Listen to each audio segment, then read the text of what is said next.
The sun hung low over the plains, swollen and red as though it had bled into the sky. Heat rippled off the tracks, bending the air. Dust clung to boots, horses stamped restlessly by the hitching posts, and the town of Willow Creek leaned heavy, with silence as the train whistle cried out across the valley. If you're new here, subscribe to the channel and tap the bell icon. Stories like this deserve to be remembered. Elias Harper stood alone at the edge of the platform, his hat pulled low, his coat frayed at the cuffs from years of labor. The lines on his face carried the weight of droughts, of nights when the cattle broke fences, of winters that nearly buried him. But under all that weathering was a man holding on to one thin hope, a letter from the East, promising him companionship in a land where loneliness was its own death sentence. The train hissed, iron groaning against iron, until the cars shuddered to a halt. Steam curled into the air like ghostly fingers. People spilled onto the platform, salesmen in dusted suits, families clutching carpet bags, one drunk stumbling toward the saloon.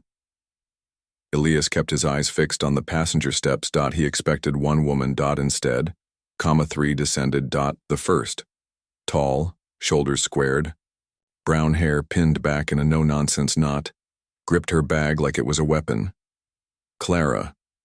She scanned the station with a protective gaze, as though already preparing to fight whatever came. The second followed with a sway to her walk, eyes sharp, lips curled into a smile that wasn't joy but defiance. Josephine. She wore her bonnet tilted back, letting dark curls spill free, daring anyone to look too long. The third trailed behind, hesitant, her pale hands trembling as she clutched a folded piece of paper. May, the youngest, her eyes, soft and searching, held shadows that no girl her age should have carried. And then Elias saw it.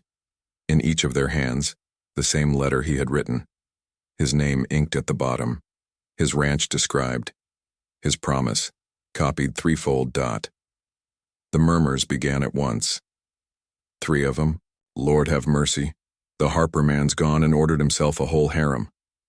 Scandal, that's what it is, the station filled with whispers that cut sharper than a whip. Elias's stomach turned.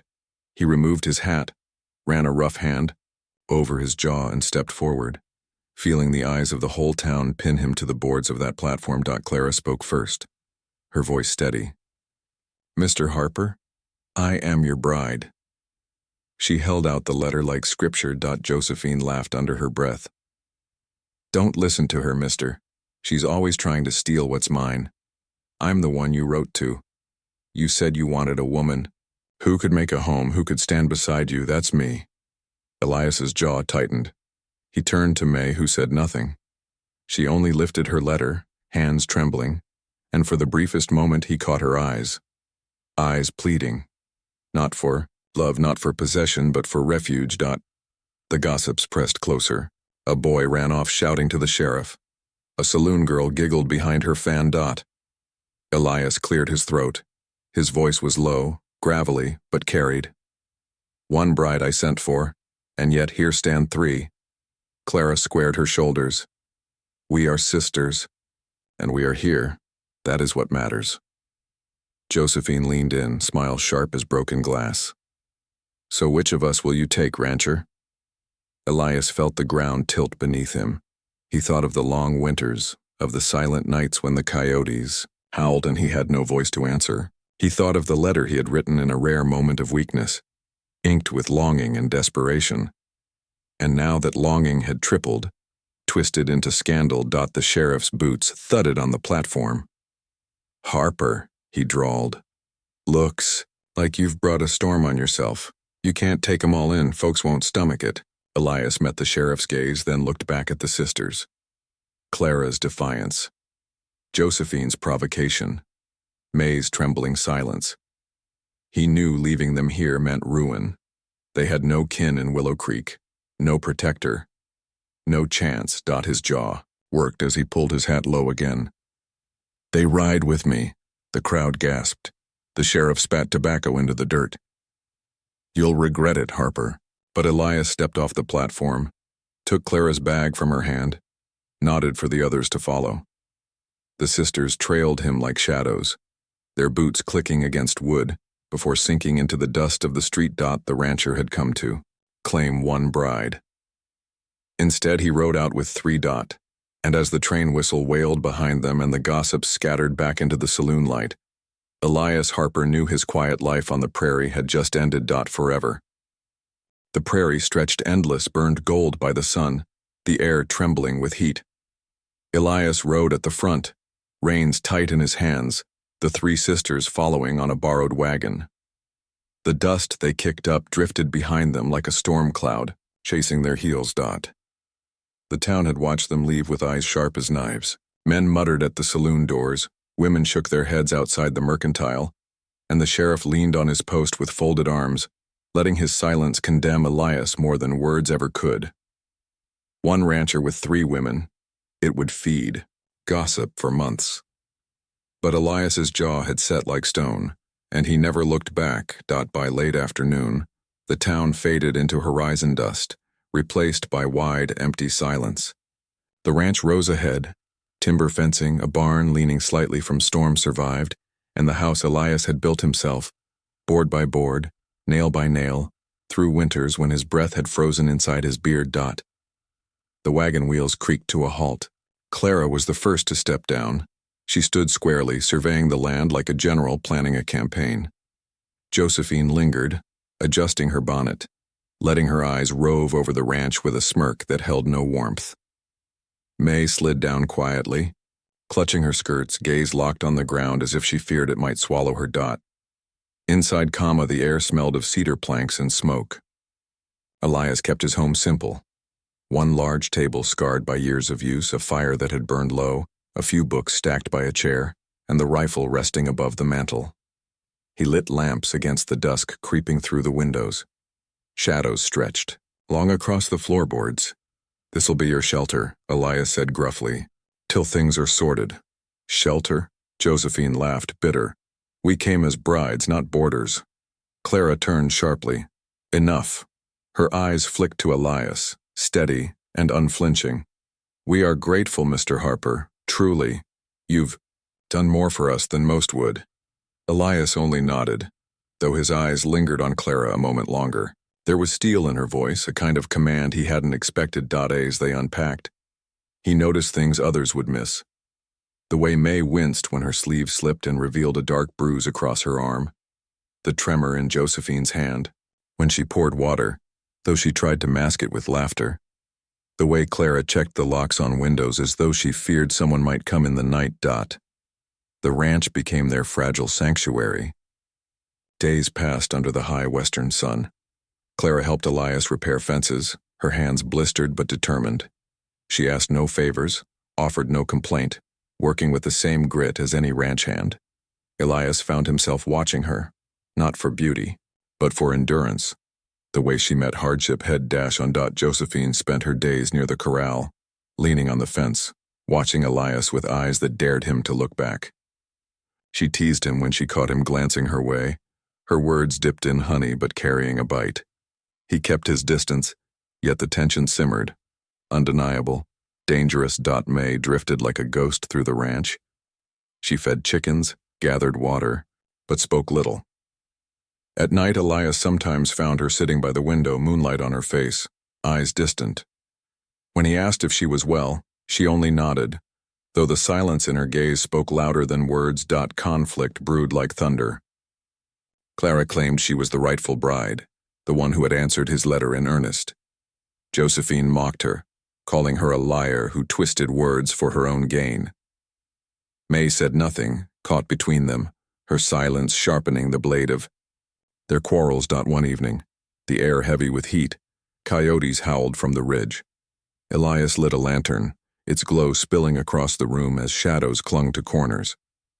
The sisters' voices rose in hushed argument, sharp words cutting the silence. "You only dragged us here to play wife," Josephine snapped at Clara. "You've always wanted control." Clara's hand slammed the table. "I kept us alive. Joe, if not for me, we'd be buried back east. Don't you forget it." Elias watched them, his hand tightening on the lantern's handle. He had invited them under his roof, but the storm they carried was fiercer than any prairie wind. His heart warred with his conscience. Clara's fire pulled at him, May's quiet wounds broke him. Josephine's boldness unsettled him. He had asked for one bride. Instead, 3 women carried their survival into his home, and with them, his fate. Later that night, as the argument dwindled to bitter silence, Elias stepped outside. The prairie stretched endless beneath the stars, wind hissing through the grass. Coyotes called again, lonely cries that echoed his own heart. Behind him, through the thin walls of his house, he heard May's quiet sobs, Josephine's muttered curses, Clara's pacing footsteps. And in that moment, Elias Harper understood. He was no longer just a rancher. He was bound to their struggle, whether by honor or by fate. The wind swept dust across his boots. He lifted his eyes to the horizon, knowing peace had left his ranch. In its place stood a trial of fire. 3 women with secrets that could ruin him or redeem him. The mornings on Elias Harper's ranch began with silence broken only by the wind. Wheat bent in golden waves, the sound of stalks brushing like whispers from the dead. The 3 sisters moved about the yard in cautious rhythm, as if afraid to disturb the fragile order of their new lives. Clara rose first. She tied her hair with rough twine and moved to the barn without asking permission. Elias found her stacking hay with deliberate strength, her sleeves rolled, her jaw tight as if proving herself with every motion. Sweat beaded at her temples, but her eyes met his without shame. She carried herself like someone who had spent her whole life cleaning up the mess others left behind. Josephine was different. She came later, her dress just a little neater, her lips always carrying the trace of a smirk. She lingered near Elias when he worked, brushing too close when she handed him a tool, her voice lilting with questions that cut deeper than they seemed. "You ever think of leaving this ranch behind, Elias?" she asked one afternoon, leaning against the fence post, her eyes tracing him the way the town gossips might. "Built it with my own hands," he said, voice low. "Leaving would feel like burying a part of myself." Josephine's smirk bent into something sad, though she hid it quick. "Then maybe it owns you more than you own it." May kept to herself at first. She spent hours at the edge of the corral, hands resting on the weathered rail, watching the horses with wide, quiet eyes. Elias noticed how her shoulders flinched. At sudden sounds, how she carried silence like a scar. Yet in her silence there was a plea he could not ignore. One evening, as the sun bled red across the horizon, he found her kneeling by the pump, trying and failing to lift the heavy bucket. Without a word, he reached down, steadying her hand. She froze, her breath quick, her knuckles pale with tension. "I'm not going to hurt you," he said softly, almost a whisper. Her gaze lifted, startled. For a moment he saw both fear and gratitude flicker in her eyes like a candle flame trembling in a draft. She nodded, letting him lift the weight for her. That single, small trust carved something into him deeper than he expected.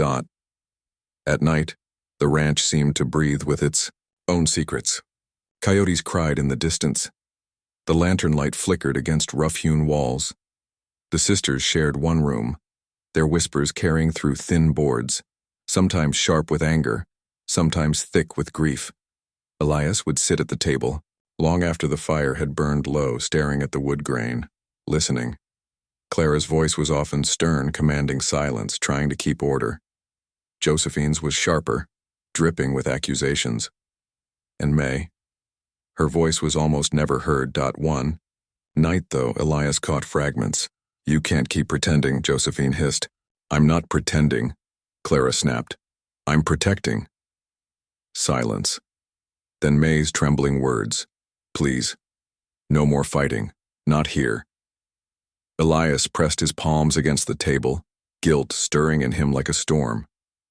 He had taken them in, but could not mend the scars that lived inside them. The days stretched, each carrying more truth than the last. Elias began to speak of his past, though he rarely spoke to anyone. He told Clara how he had fought in the war, how the fields had once been littered with boys too young to grow beards. "Men like me came back with ghosts," he said, leaning against the corral as Clara worked the soil. Some drink to forget. I built this place instead. Wood and dirt don't scream at night. Clara stopped, her hand tightening on the hoe. She looked at him differently then, as if recognizing her own reflection in his words. Maybe we're all just building fences to keep the ghosts out. For Josephine, the conversations were edged with fire. She teased him about his solitude, accused him of pitying them, tested every crack in his composure. And yet Elias began to sense her bitterness was a shield, forged by wounds she would not name.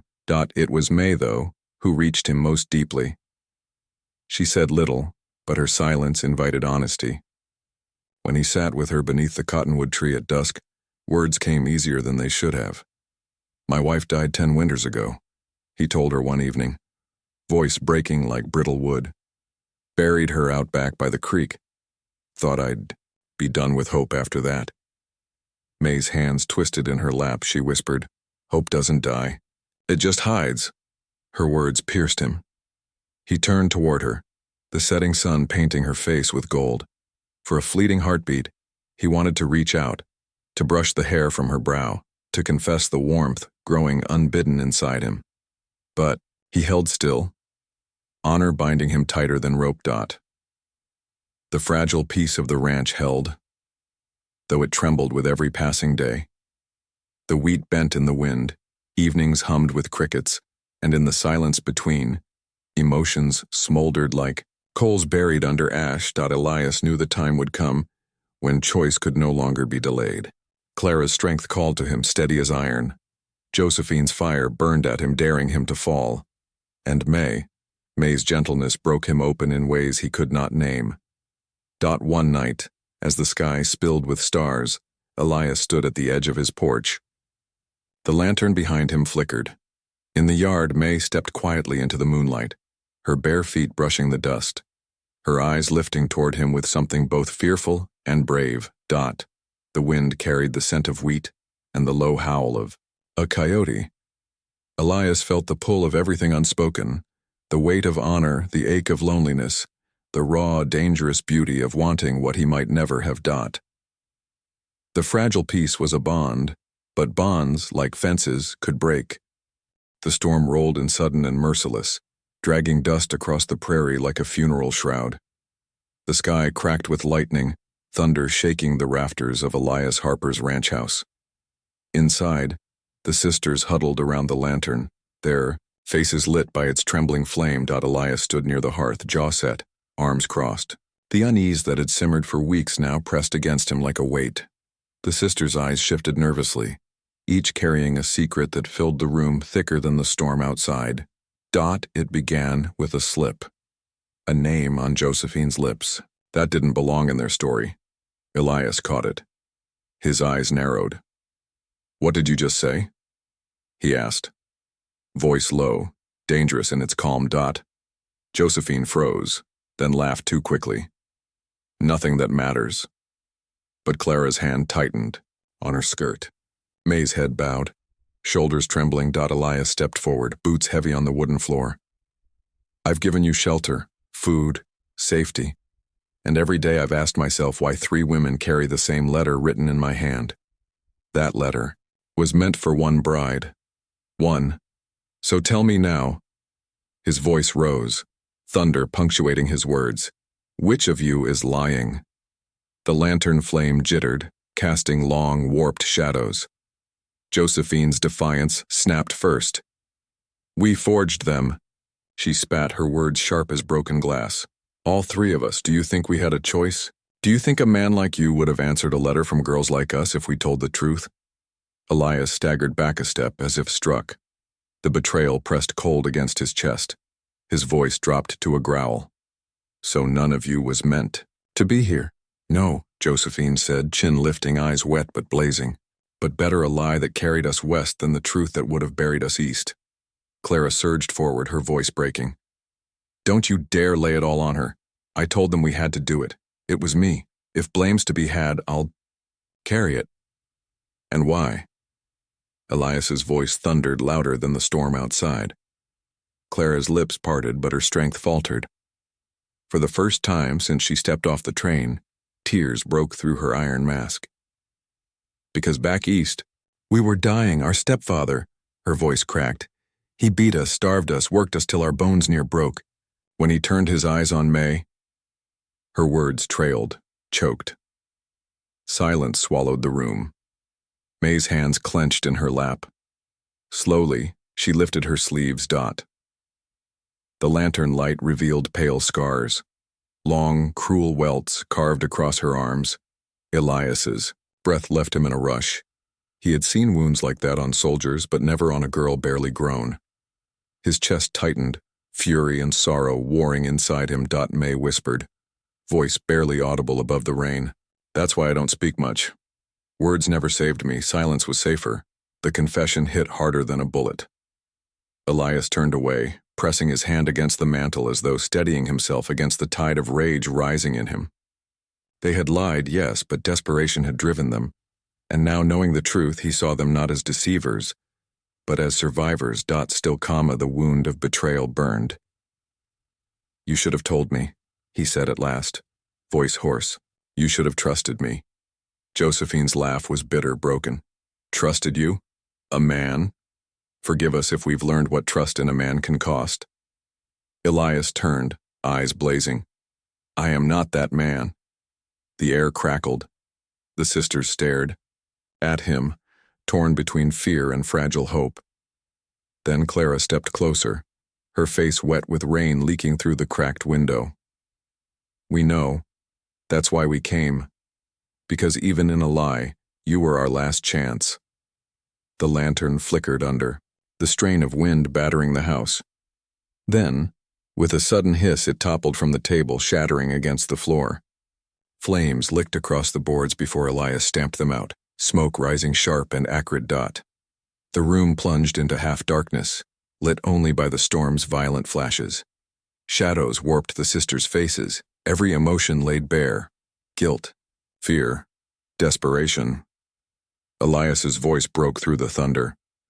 If your stepfather comes hunting you, he'll find this ranch no easy prize. But I'll not lie to myself. I feel betrayed.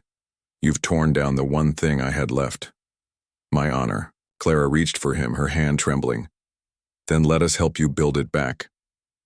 For a long, aching moment, Elias said nothing.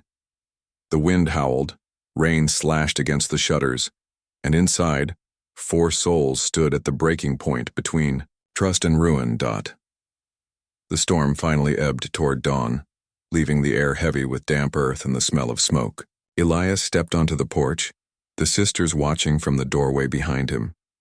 The prairie stretched wide and empty, the sky streaked with dying storm clouds. He gripped the rail, his knuckles white. Betrayal still burned in his chest. But so did something else.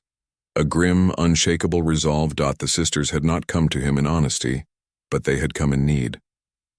And though his pride roared for him to cast them out, his conscience would not let him. The prairie wind carried dust across the yard, swirling around his boots. Secrets had been dragged into the open, but the dust had not yet settled. And when it did, he knew his life would never look the same again. The desert night was too quiet, the kind of silence that pressed on the chest like a warning. Even the coyotes had gone still, their howls swallowed by a coming storm of another kind. The moon cast pale light over the prairie, silvering the grass, and the old wooden rails that led into town. Elias Harper stood on the porch of his ranch house, shotgun resting across his arms. He felt it before he heard it, the ground shuddering beneath hooves. Then the sound came, a dozen horses tearing through the night. Their riders carried lanterns that swung like fiery eyes in the dark. The sisters crowded behind the doorway. Clara's face was set hard, jaw clenched. Josephine's hands trembled, though she tried to mask it with a crooked smile.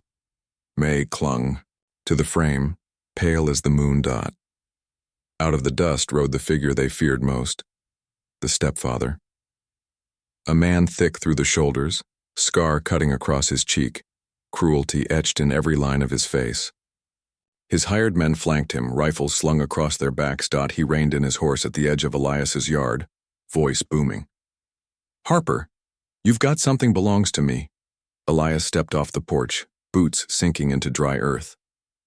"They're not yours?" The man's laugh was a jagged sound. "Bought and paid for just the same, papers signed, debts owed. You hand them over and I'll ride out without blood on the dirt." From town, the sheriff had followed with 2 deputies keeping a distance. His face was pale under the brim of his hat. He called out nervously, "Elias, maybe best to let them go. Ain't worth a war." Elias turned, his gaze cold as steel. "Ain't worth being a man neither if I do." The stepfather's smile twisted. "So be it." He raised his hand. Gunfire split the night. Bullets slammed into the ranch's fences, splintering wood. Elias dropped to one knee, firing back, the roar of his shotgun echoing like thunder. Horses screamed, men shouted, smoke filled the air. Inside comma. Clara yanked May to the floorboards while Josephine scrambled for the rifle Elias had kept near the hearth.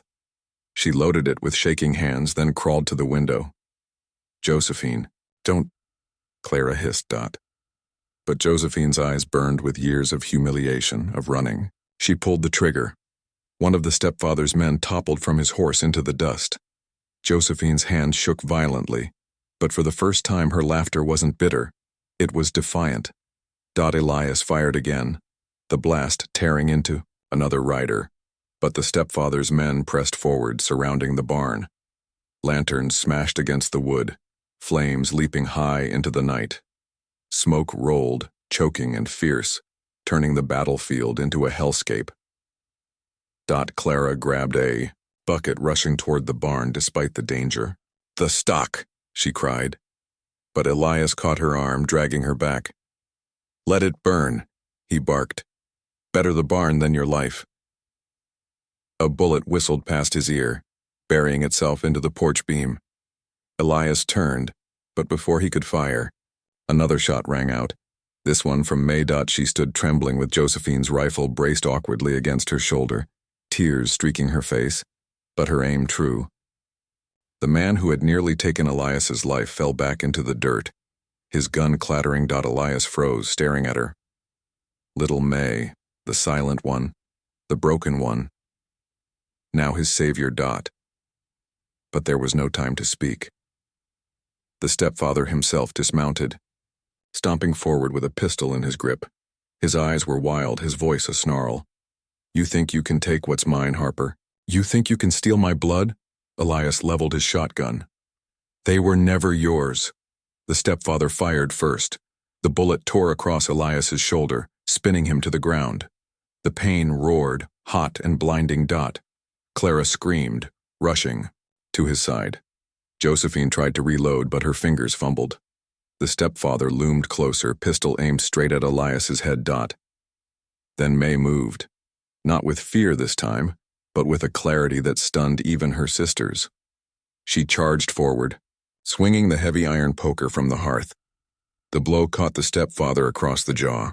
He staggered, firing wild into the sky. Elias, clutching his bleeding shoulder, raised the shotgun with his last strength and pulled the trigger. The stepfather crumpled into the dust, the sound of the blast echoing across the prairie. Silence followed. The hired men, shaken and leaderless, scattered into the night, their horses kicking up clouds of dust as they fled. The barn burned, but the sisters and Elias stood breathing, alive. Smoke curled against the stars. Blood darkened Elias's shirt, but his eyes stayed locked on May, who still clutched the iron poker, chest heaving, tears streaming, but standing tall. Clara pulled her sisters close, Josephine's hand still, trembling, May's body quaking with shock. Elias leaned against the porch post, exhausted but unbroken. The prairie stretched wide around them, lit by fire and moonlight. Blood had stained the earth, but so had courage. The ranch smelled of smoke and blood. The barn was nothing but a skeleton now, its black beams jutting into the pale sky like the ribs of a dead beast. Ash drifted on the dawn wind, stinging the eyes of those who had survived the night. Elias stood in the yard, shoulders heavy, the weight of choice pressing harder than any rifle he'd carried. The sisters lingered close, their faces painted in firelight's aftermath. Exhaustion, sorrow, a fragile kind of hope. Josephine broke the silence first. Her eyes were restless, already scanning the horizon. This place isn't mine. It never was. Her voice trembled with both defiance and fear, the same storm that had lived in her since the night Elias met her. Clara reached for her, but Josephine pulled away. Don't stop me. I need to go. If I stay, I'll rot inside these walls. There's a world out there, and I have to see it on my own terms. The words struck hard, but Elias understood. Some souls could not be caged by hearth or promise. Josephine saddled a horse in silence. When she turned back, her eyes softened. You gave me something I didn't think I'd ever have again, a chance to fight back. Don't think I'll forget it. Then she was gone, dust trailing like smoke from her heels, her figure swallowed by the endless prairie. Clara lingered. She was the steady one, practical and sharp, the one who held the others together when despair threatened to tear them apart. Now she looked at Elias with quiet certainty. You don't have to be alone anymore, she said, voice low, almost tender. I can work beside you, I can cook, mend, and ride fence. We could make something here, you and me. For a moment the idea tempted him, the safety of a solid partnership, the relief of choosing someone who had already proven her strength. But when his gaze drifted to May, standing apart, arms folded over her scarred body, Elias knew the truth. May's eyes lifted to meet his.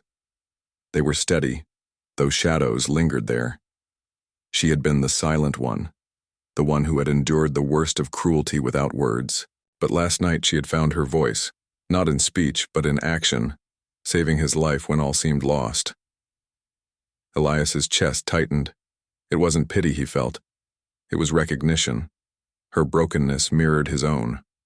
2 wounded lives, stitched together not by convenience but by the fragile courage to try again. He turned back to Clara, the choice heavy as iron. You deserve more than being someone's second chance. I can't give you what your heart needs. Not truly. Clara studied him, eyes searching for weakness. Then she gave a slow nod, her strength holding even through disappointment. Then give it to her, she said, tilting her head toward May. She needs someone to see her, really see her. Maybe you're the only one who can. The dawn bled pink across the prairie as Elias walked to May. She stood like a shadow against the rising light, her fingers clutching the worn shawl at her shoulders. I don't know how to do this, she whispered, the words barely reaching him. Neither do I, Elias admitted, voice low. But I know I don't want to walk this land without you beside me. Her breath caught, and for the first time since he'd known her, a fragile smile touched her lips. It wasn't triumph, it wasn't victory. It was survival, soft, trembling, alive. He held out his hand. After a long pause, she placed hers in it. Their fingers interlaced, not tight, but enough. Enough to promise they'd try. Behind them, the ranch still smoldered. Ahead, the horizon stretched endless and uncertain, but as the sun rose over the wild prairie, Elias and May walked into it side by side, scarred, unsteady, yet together. That was my story. If it reached you, tell me what you felt. Don't let silence bury us again. Drop your thoughts in the comments and tell me where in the world you're listening from.